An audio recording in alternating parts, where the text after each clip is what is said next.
Welcome back to the High Point Podcast. I'm your host at Rick High Jr. Episode 20 today. We're at Super Bowl week. So we're going to go through kind of the game plan for the Super Bowl. We're going to be stepping into a Super Bowl matchup that feels less like a football game and more like a collision of philosophies here.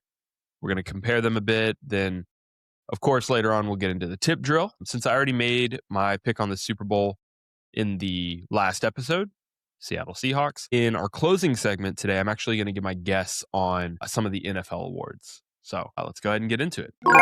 Okay, so these are two teams that win in completely different ways. They operate with completely different identities and approach pressure with completely different mindsets.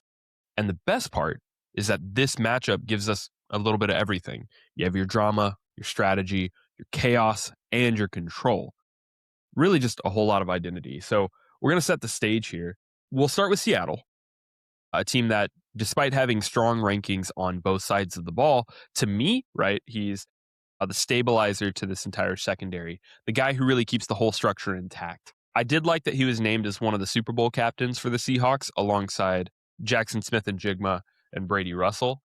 I didn't see anything announced about who the New England captains would be. I'm just going to go ahead and assume it's like Drake Maye, maybe Diggs, and somebody on the defense. I don't know. But anyways, the Seahawks defense, this is the moneymaker. They dictate the game. They dictate the tempo. They dictate how aggressive Seattle can be everywhere else, right? And then they have their offense, which to me is just built for fireworks. We have Jackson Smith-Njigba carving up space underneath, Rashid Shaheed adding that vertical pop for big-time plays, and Kenneth Walker, who turns just routine runs into momentum swings. Now, Sam Darnold, I mean, look, this is the best version of him that we've ever seen. I think we need to be honest about why. So he's become a top-tier game manager in the best possible way, but it's protected by Klint Kubiak's phenomenal play calling and surrounded by these dynamic weapons that kind of let him play within himself, right? He's not carrying the offense, he's just steering it, right? And I think that's exactly what the Seattle Seahawks team needs. Now, on the other side, you have the Patriots, and they're a team that came into this year slightly underestimated, maybe rightfully so. I mean, last year having such a just terrible record. And then they get into this year, and their schedule wasn't exactly a gauntlet. Twitter was lighting up about how, absolutely just weak schedule throughout the year, playing against nobodies. But once the playoff hits, they're facing real teams, real defenses, real pressure, and they showed exactly who they are. So this is a very methodical offense. They're slow, they're deliberate, they are clock controlling. They want to shrink the game, not expand it, really. That's truly the goal of this offense. You go back and watch the game film, you realize he's making smart decisions. He's not doing anything stupid, like simply put, right? Now, defensively, I think this is the most success that New England has seen since the Brady and Belichick era has ended. I know they're not dominant by any means. They're disciplined. They're physical. They're bend but don't break type of defenses. And, in the playoffs, that identity's held up plenty, right? We saw that 2 weeks ago against Denver, and then prior to that against the Texans. So now, I think the main key here for me in what the theme of this game is going to be, really what makes this matchup so fascinating is just chaos versus control, right? Seattle brings that chaos, explosive plays, defensive disruption, momentum swings that can flip a game on a single drive, right? New England brings more control. They have long possessions, field position battles, a defense that kind of forces you to be patient. So this Super Bowl is really a stylistic duel between the two philosophies of this team. Chaos versus control. Tempo versus... Now, I think you know already that if you listened last week, you know where I stand. I picked Seattle to win this game. Nothing that I've really seen has changed that thought. I think the line is still at 4.5 for the Seahawks, and I'm going to agree with that based on what I've seen this year. But, today's not really about the pick. It's about the matchup. It's about the chessboard. So we're going to get into that.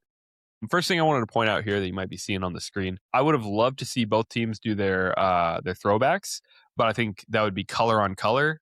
I think with the New England jerseys being red and the Seattle Seahawks jerseys being that really bright blue, probably wouldn't have, got the green light, unfortunately. Anyways, I think the matchup that's going to decide this game is going to be the defensive backs for the Seattle Seahawks versus the wide receivers for New England. Seattle's defensive backs are the engine of this team. I kind of said that up top as well. Witherspoon's everywhere. Woolen erases space, and they disguise coverages. They rotate late. They bait quarterbacks into throws that look open until they're not, right? New England receivers, though, they're not really built on star power. I mean, yeah, you have Stephon Diggs, right? But they're built on timing, spacing, structure. They're very disciplined. They really give Drake Maye some answers. For Drake Maye, he has the fourth most passing yards this season out of all quarterbacks in the NFL. However, there's only one wide receiver in the top 50 in receiving yardage. It's a testament to their patience and their willingness to spread the ball around. It's Stephon Diggs, by the way. He's at number 16. I think Hunter Henry is at like 39 or something, but still, Kashawn Boutte, 50. Matt Collins, past 50. So, I mean, the question for me now is, can they create enough space against a secondary that really lives for disruption? This is second coming of the Legion of Boom, right? I think they are really that good. If Seattle forces Maye to hold the ball just a half second longer, that's when that chaos is going to start taking over. That's when the pass rush gets home. And now Maye, unfortunately, is staring down the barrel that is DeMarcus Lawrence, Leonard Williams, Ernest Jones. I don't envy that. And that doesn't even count the idea of doing, some sort of corner blitz or safety blitz where, you have one of these defensive backs coming out of nowhere, taking Drake Maye's head off, or, catching running back in the backfield, right? Statistically, like if we zoom out, we look at the numbers, the stats tell the same story that the film does, really. Seattle ranks near the top of the league in explosive play rates on offense. They don't need long, methodical drives. They're going to hit you with chunk plays, 20, 30, 40 yards at a time, usually at the hands of Jackson Smith and Jigba, who's actually tied with Puka for receiving plays over 20 yards this season. When that happens, suddenly the game script can completely flip, right? On the other side of the ball, they're elite in pass defense efficiency. Opposing quarterbacks have struggled all year to generate explosive plays against them, except maybe Stafford. Stafford got quite a bit of yardage against them, but he's Stafford, right? He's arguably Hall of Famer. I would say maybe top 15 or 20 quarterback all time. I know because of this year, people are starting to put him in like top 10 conversations. I don't think I'm on board with that yet, but either way, their success rate on third downs best in the NFL. They only allow about 32%. And that's where that chaos factor comes into play. They force you into uncomfortable downs, and then they completely close the door, right? New England, meanwhile, they have that control again. Their offense ranks fifth in time of possession, second in turnovers, and they're one of the best teams in the league at staying ahead of the sticks. They don't really beat themselves. They don't take any unnecessary risks. They want to shorten the game and make every position matter, right? I'm going to try that one again. They want to shorten the game and make every possession matter. Defensively, they're middle of the pack statistically, but situationally, they're excellent. Red zone defense, third down defense, again, reiterating that bend but don't break. They force you to execute perfectly, and most teams really don't. So now that we've gone through the breakdown of the game itself, we can look into some like fun historical information as well. I wanted to show this one, just kind of a tell of the tape of when they're founded, who their GMs and coach were. If you're following along on YouTube, I'll read through it if you're listening, on a audio format only. So obviously Seahawks founded in 1976, current GM John Schneider, current coach Mike McDonald. Their record 14-3, 5-1 in division. I think their only division loss was against the Rams. They rank third in offense in the NFL, first in defense. Points per game 28.4, points against 17.2. For me, I listed their offensive X factor as Rashid Shaheed. I think he has the potential to make explosive plays, and that can win a game for you. And what better time to have it than the Super Bowl? For their defensive X factor, I have Leonard Williams. Obviously, DeMarcus Lawrence is going to be his usual self. I think he'll probably land a sack, maybe even 2 sacks in this game. Leonard Williams is going to cover that offside, though. Or I'm sorry, the weak side, and I think he'll be able to really corral in those running backs. And on top of that, just bringing a ton of pressure at Drake Maye. The Patriots, on the other side, founded in 1959. Their GM, Elliot Wolf, and their coach, of course, Mike Vrabel. Similar situation as Seattle, really. 14-3 record this year, 5-1 in division. I think their one loss is Buffalo. I think it's Buffalo. I'm not going to go back and check. Offensively, they rank second in the league. Defensively, they rank fourth. Points per game at 28.8 and points against at 18.8. If you were to not watch football and you just went based on box scores and stats that you're looking up on a Football Reference, things like that, you think that these teams are probably the most evenly matched a Super Bowl has ever been. And, to an extent, sure, you might be right. But when it comes to the eye test, when you're looking at film, I think Seattle just has it. They're just a more complete team. They make very little mistakes, and they have crazy X factors on offense. Probably 4 or 5 guys that I would take over anybody on the Patriots, right? Speaking of offensively, I put their X factor as Travion Henderson. I think he's just a dynamic player. Obviously, they'll have Ramondre Stevenson, but I think if Travion Henderson comes in and gives him a spell every now and then, he has the potential to bust off some really big plays. Defensively, Carlton Davis III. He's been pretty damn good, especially in these playoffs. I expect him to kind of continue to carry some of that. My other option here was Christian Gonzalez. I think he's really good too, but I think Carlton Davis kind of makes more of an impact here. Just historically here, we know the Seattle Seahawks won their sole championship in 2013, and then have actually won the NFC in 2005 with Sean Alexander. Obviously, 2013, 2014, that Legion of Boom, Russell Wilson era, and then, of course, this year. That kind of pales in comparison. Like, obviously, that's great for a franchise. I think you look at that over the span of 2005 until now, and you're like, hey, we've been pretty damn competent. And then you look at the Patriots, and it's like no wonder why from my era, at least, from since I was born to now, easily they have been the best, most complete football team in the league. And it's not close, right? Championships in 2001, 2003, 2004, 2014, 2016, and 2018. I believe all of those are Tom Brady. And then we have when they won the AFC championships, 1985, 1986, 2001, 2003, 2004, 2007, 2011, 2014, 2016, 2017, 2018, and of course this year, 2025. Just phenomenal. Like, well run top to bottom.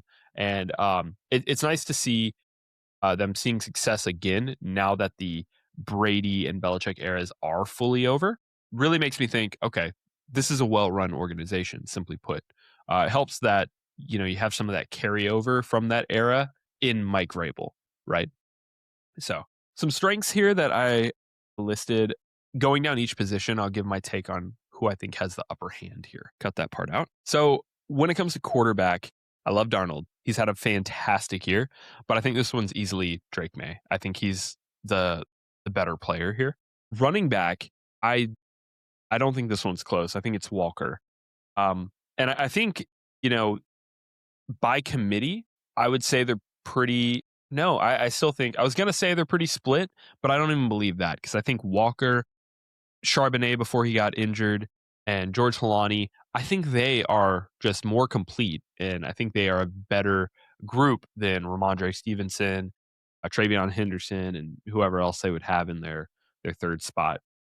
Wide receiver core here with JSN and Cooper Kupp, better, but I think that's probably the most even that I've seen so far on offense, with Diggs and Kayshon Boutte. I think Kayshon Boutte's, for me at least, starting to be a little on the underrated side, because I still don't hear people talking about him receiver. I think he's probably about in that area. I think even more so whenever he gets even more reps with Drake Maye. I think they've found and established a really good rhythm.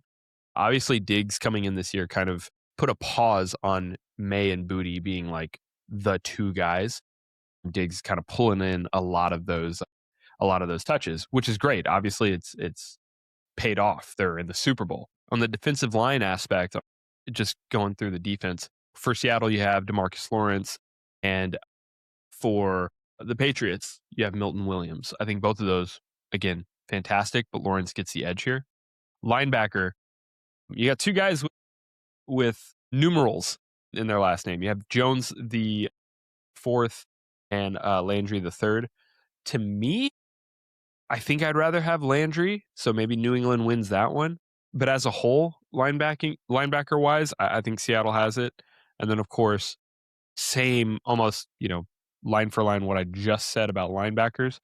Defensive backs, I like Witherspoon here, but as a whole unit, I think their defensive backs are so clearly better than New England Patriots. So when you line all these up, Seattle has all but two, right? I think Maye and Williams are the only ones where I said New England probably has this. And even then it's close. I think, or no, I'm sorry. I said Maye and Landry, not Maye and Williams. But I think even those ones are close. Like if you said right now, Drake Maye or Sam Darnold, based on how they played this year, it would be a tough one. I think I'd still go with Maye.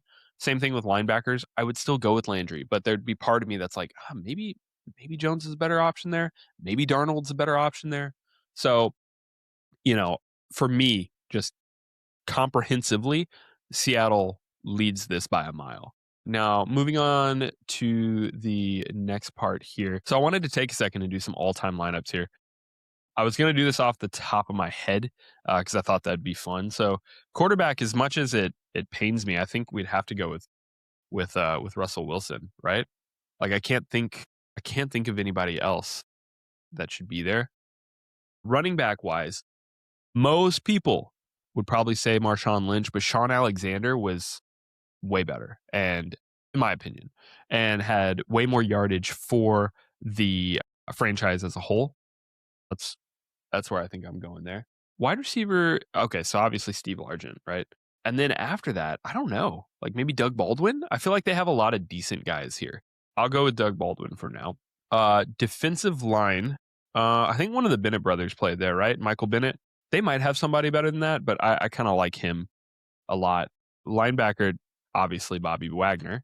And then defensive back's interesting, right? It's like, who would you go with out of the Legion of Boom is really the idea here. Earl Thomas, right? I like that one, right? Hook 'em. I really liked Richard Sherman. I am one of the people that doesn't care when people smack talk. I think it's a big part of the game, and I love it. So the fact that he was always just jaw jacking against whoever was in his face, I thought that was awesome. Cam Chancellor, I feel like that's kind of the opposite. He's kind of like soft spoken, but will hit you like a ton of bricks. Like really anybody here. I'm gonna go Earl Thomas. Quarterback wise, wonder who we'd go with here. So obviously this one's Brady. Running back's tough. I know there actually hasn't been a ton of great running backs, right? I feel like they've all just kind of existed with nobody being great. So I mean, I think, you know what? I'm gonna cheat. I'm gonna look at Pro Football Reference here. With their rushing, once I can get to it. So by yardage, funny enough, Ramondre Stevenson is fifth. And he's only been there since, well, I guess he's been there 2021. That's a decent amount of time. My point being, any of the guys above him did not play in the 2000s or the 2010s or the 2020s. Funny enough, I think there's a case for Ramondre Stevenson.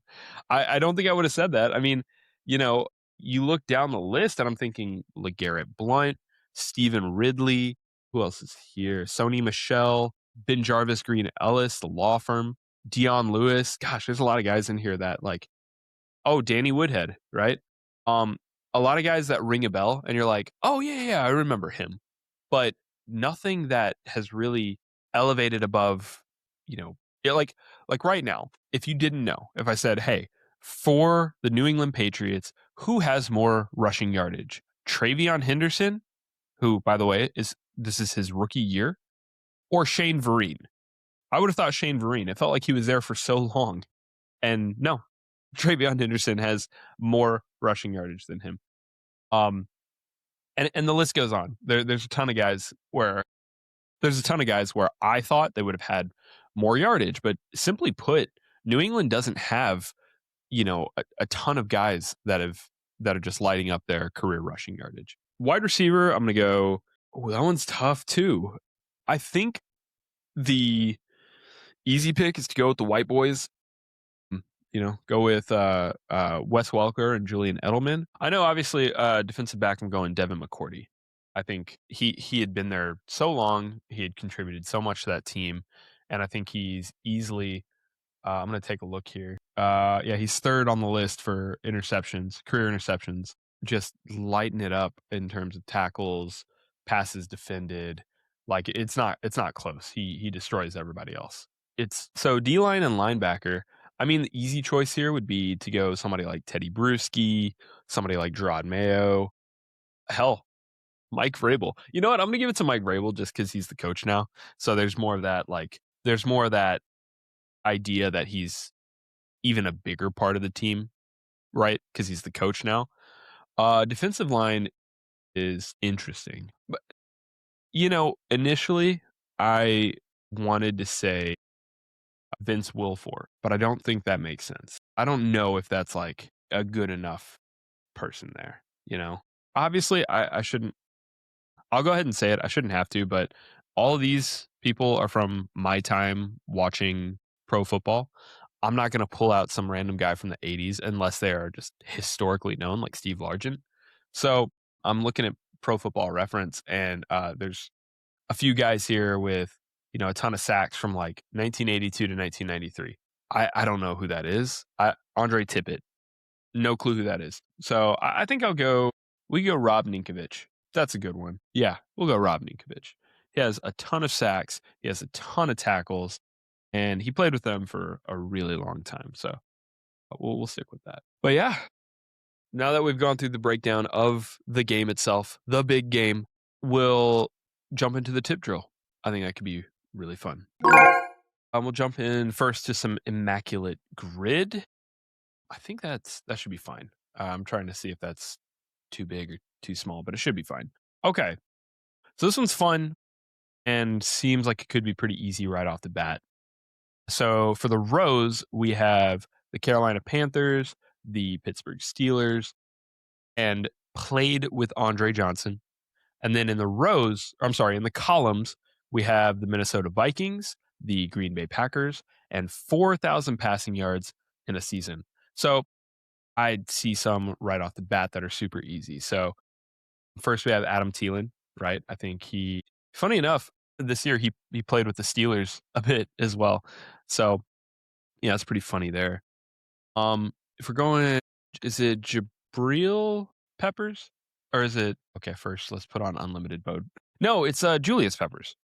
Julius Peppers. He is the one that I played for both.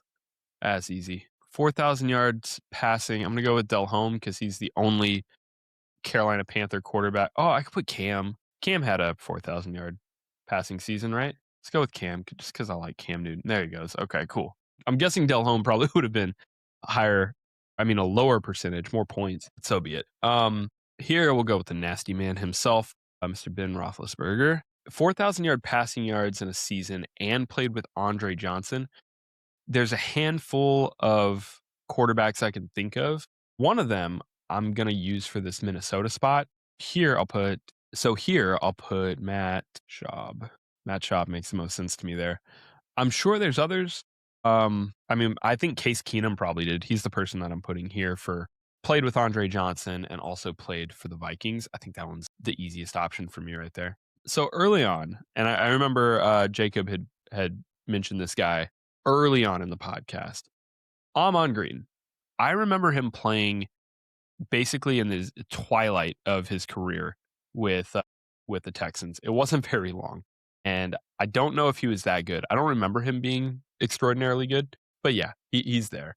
Obviously, Steelers, Packers, easiest one on this entire board. Mr. Aaron Rodgers himself.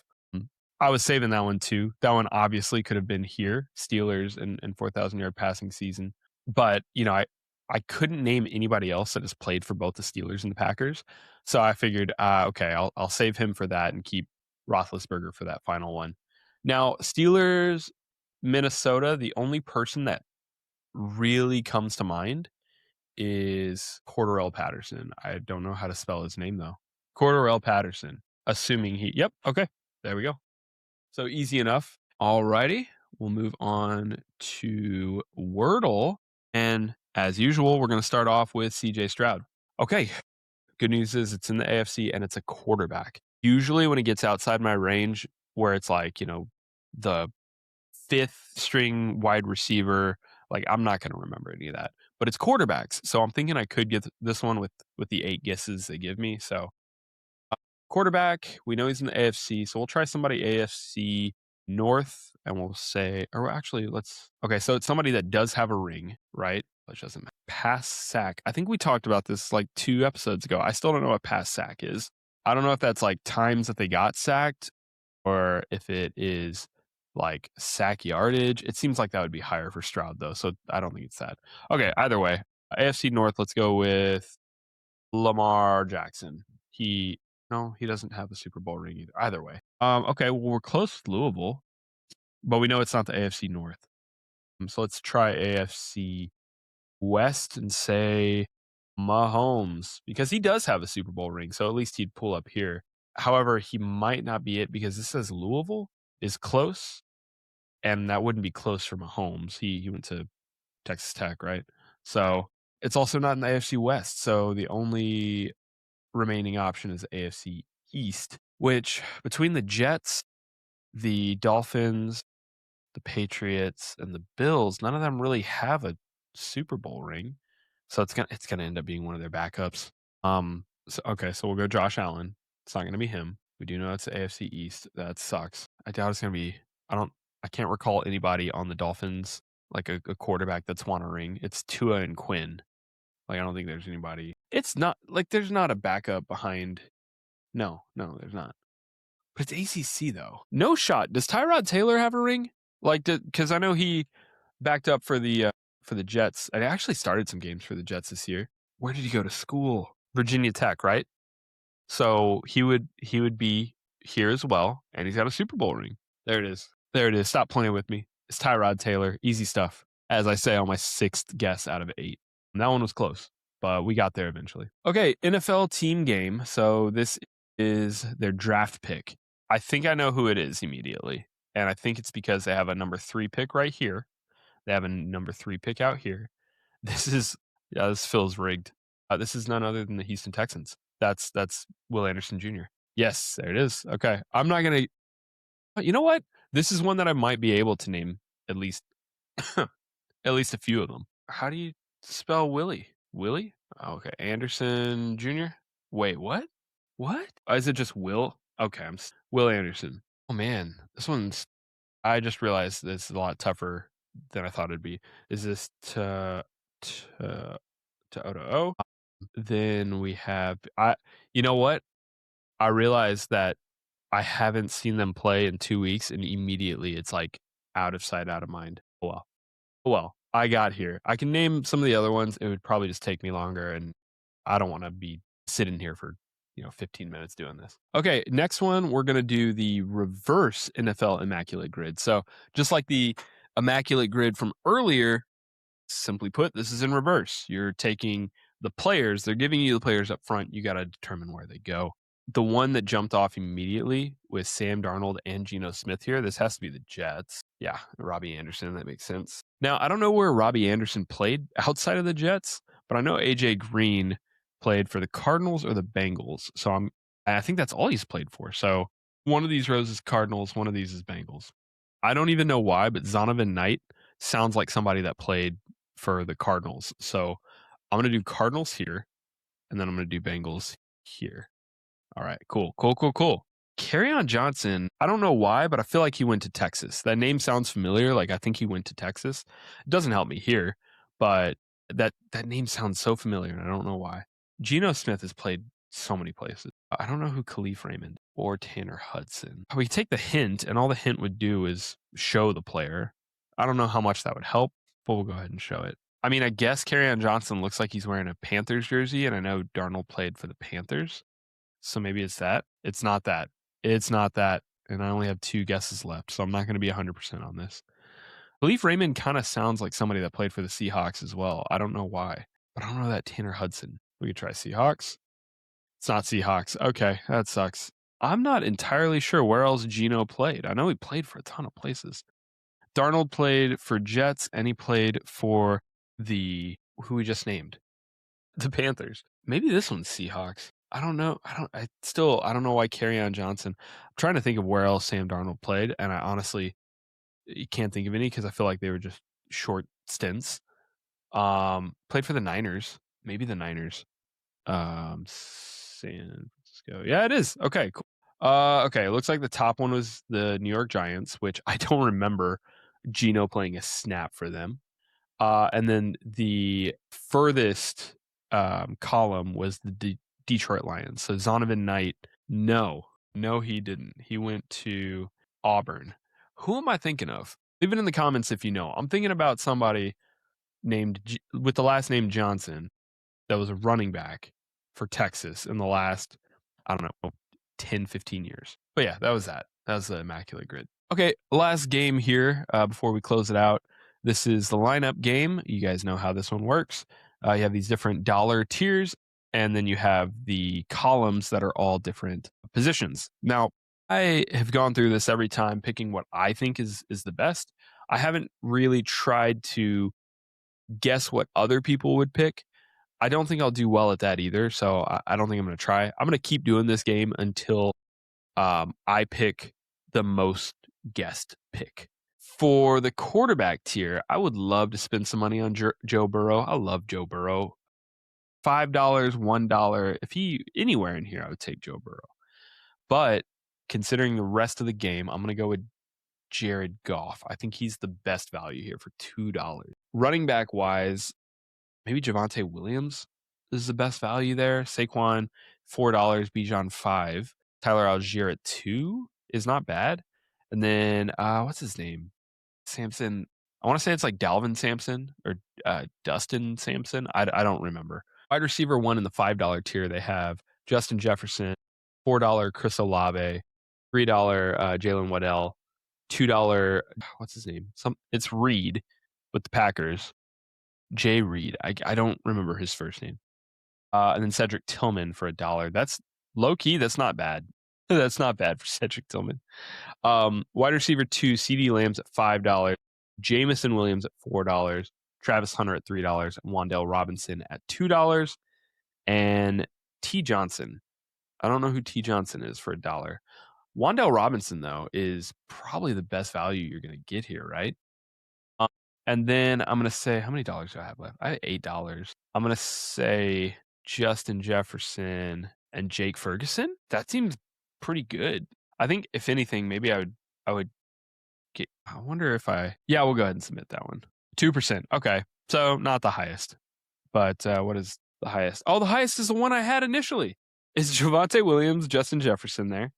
And then, yeah, Wan'Dale, Jake Ferguson, and Jared Goff. I'm glad that a lot of people are seeing the value of Jared Goff for $2. That's not bad. It's crazy that people are still picking Bijan at $5 when you get Saquon at $4, Javonte at $3. Don't get me wrong, I love Bijan, but spend your money elsewhere when there's this much of a gap. Same with Justin Jefferson, right? Like I think maybe I should have spent the money on Justin Jefferson instead.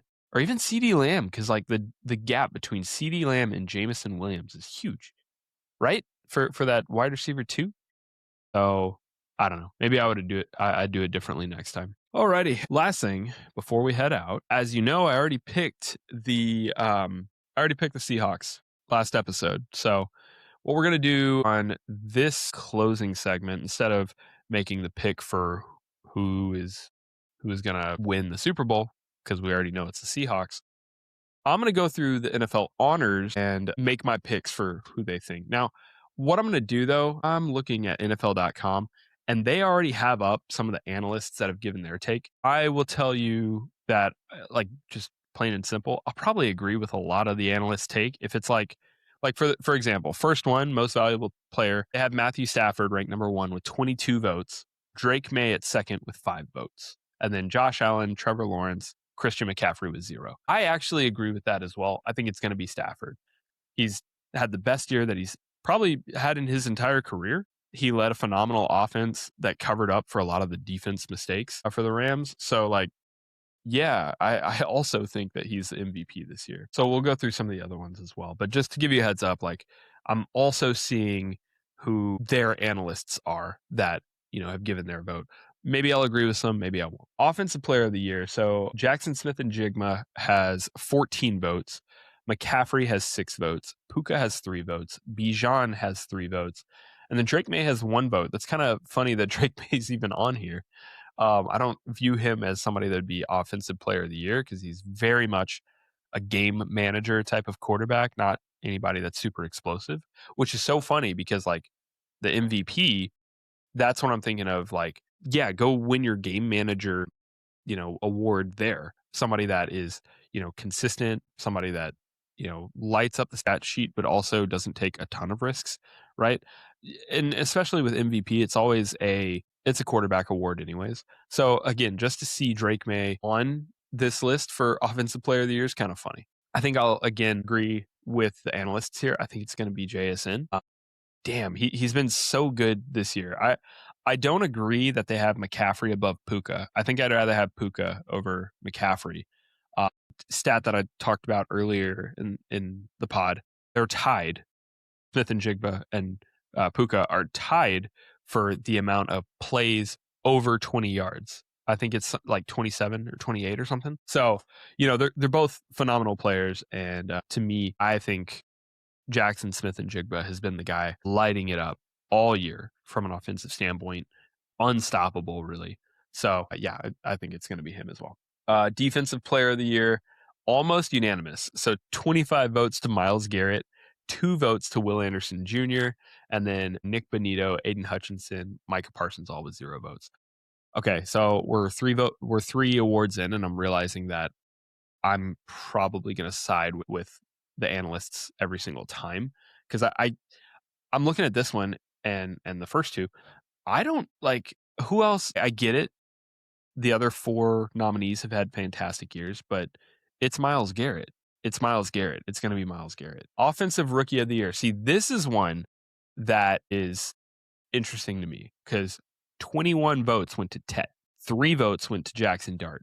3 to Tyler Shuck. 0 votes for Emeka Ibuka. And 0 votes for Travion Henderson.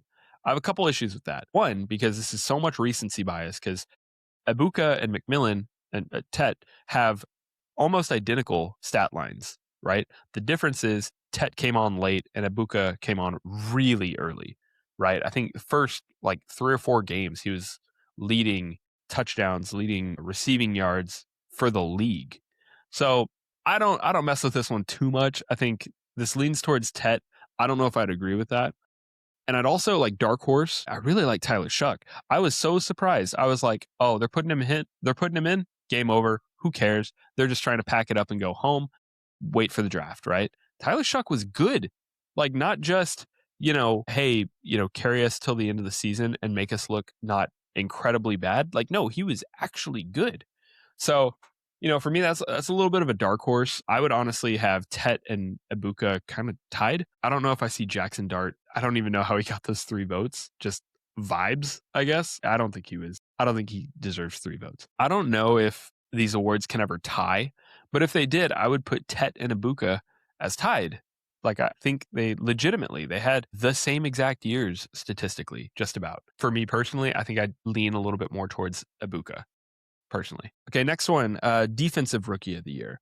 So Carson Schweisinger has 15 votes in this NFL .com pick with the analysts. Sure, that's fine. Nick Emanwari has 9, Abdul Carter with 1, James Pierce Jr. with 1, and Xavier Watts with 1. Personally, I think Emanwari was better, and that's who I'm going to pick here. I think he was just a part of this new age Legion of Boom out in Seattle, and it was just absolutely phenomenal all year. So that's who I'm going to go with. Comeback player of the year, 21 votes to Christian McCaffrey right now. Aiden Hutchinson with 6, Stephon Diggs, Trevor Lawrence, and Dak all with 0. I feel like that's a little shameful. I think Dak and Stephon Diggs need a little bit more than that because they came back and they were both just offensive forces, right? Aiden Hutchinson, great, tip of the hat. I think he did great this year. But yeah, I don't dislike Kyle Shanahan by any means, but when I look at this list, I don't place him second. I think I place him last. Like, to me, it's Mike Vrabel and Mike McDonald, both two at the top. I'm trying to let it solely rely on regular season, but obviously the fact that they're both in the Super Bowl is kind of interesting as well. Really shows to their coach of the year prowess, like how good they've been consistently all year, right? So I think I'd put those two 1 and 2. And for me, I'm putting Ben Johnson. Like what he was able to do and completely turn around Caleb Williams' entire perception, fantastic. Liam Cohen, like fantastic turnaround in Jacksonville. I wasn't expecting that. I thought, they probably land third in the division, maybe win 8 games at best, 9 games, right? So like he completely turned them around. And there's a while where I was like scared of them. I was like, I don't know if I want the Texans meeting up with them because their offense was just firing on all cylinders. Kyle Shanahan's a great coach, but like when you're looking historically in terms of like turnaround, they had a lot of things working against them last year that going into this year, I don't know if it was like, hey, we brought in this amazing coach and he completely turned our franchise around, or even the sense of like, being that good to just turn your franchise around, right? Meanwhile, with Vrabel and McDonald, there's a little bit more story there. With Liam Cohen, there's a little bit more story. With Ben Johnson, there's more of a story. Kyle Shanahan's great, but I don't see him as coach of the year. Assistant coach of the year, though, we have Klint Kubiak for the Seahawks with 14 votes. Brian Flores with 6. Josh McDaniels with 4. Vance Joseph with 3. And Vic Fangio with 0. I agree with this as well for the same reason as the previous one. It just makes sense when it comes to storylines. Klint Kubiak has been the guy when it comes to coordinators this year. So I think he's just a better pick for this. And same thing. I would have Brian Flores right there at second. I'd probably have them a little bit closer. It shows Klint Kubiak with 14, Brian Flores with 6. I think I'd probably have them a lot closer, actually, but probably give the nod to Klint. And that's all of them. That's all the main awards. I'm not going to get into all of the ones that are like, the Jim Brown Award of yada, yada, yada, or anything like that. I think I'll stick with just those. So that'll be it for the podcast today. I hope everybody enjoys Super Bowl and has some really good Super Bowl food. Comment down below what what's your Super Bowl snack, right? What do you always make every year? I try to make something that's representative of each team every year. As you can imagine, I've had a lot of Kansas City barbecue the last couple of years, which has been delicious, but I'm glad to kind of switch that up. So that's going to be fun. I don't know what I'm going to do yet. I don't think I with New England, I'm not going to make a clam chowder, right? So maybe I'll figure out something else. The same with Seattle. I don't know. I'm not going to make like sushi, right? I don't know what Seattle's known for food wise. But yeah, drop it down in the comments what you're planning on making, who you think's going to win, all that stuff. You can follow me at Rick High Jr. You can also follow the podcast almost everywhere at High Point Pod. That's going to be on YouTube. That's going to be on Twitter. That's going to be on Instagram. You can follow us everywhere at High Point Pod. Yeah, that's going to be it. It's been a great season. Thank you for listening, those of you that have listened, and we'll see you on the next one.